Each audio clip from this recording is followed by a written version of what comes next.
Released on October 4th, 1985, this Mark L. Lester action film more than quintupled its $10 million budget.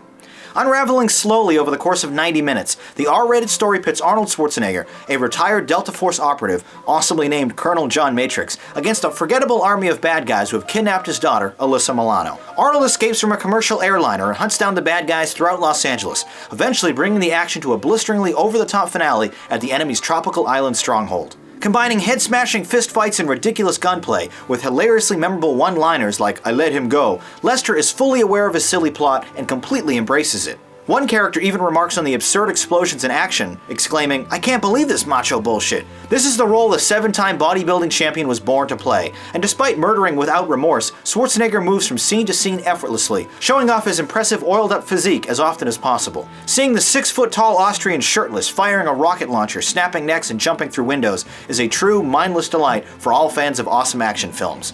Listen, Sally. Kiss my ass. I can't hear you.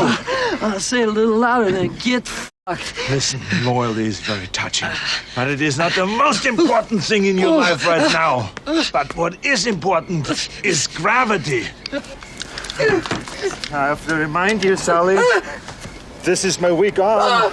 You can't kill me, Matrix. You need me to find your daughter. Where is she? I don't know.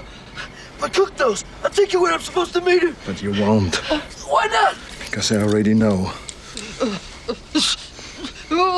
You remember, Sally, when I promised to kill you last? That's right, Matrix. You did.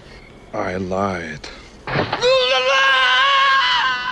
While none of their performances are awful, the supporting cast are entirely forgettable, especially a one-dimensional villain that fails to liven up the weak and simplistic plot. Likewise, the cinematography does very little to make downtown LA look the least bit appealing or exciting. A really generic and cheesy soundtrack from James Horner keeps things fun during the fast-paced adventure that oozes with campy laughs, even if some of them are unintentional.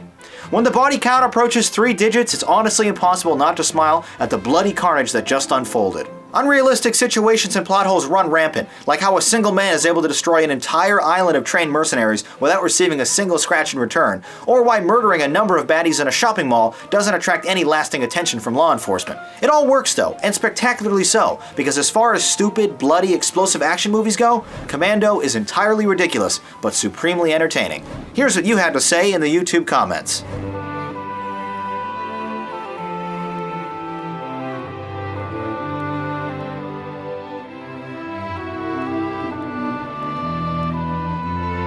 Commando on the Rate-O-Matic, a double great. When you think of the quintessential action movie, this iconic Schwarzenegger vehicle completely delivers. Despite its many and substantial flaws and shortcomings, we both scored this a great.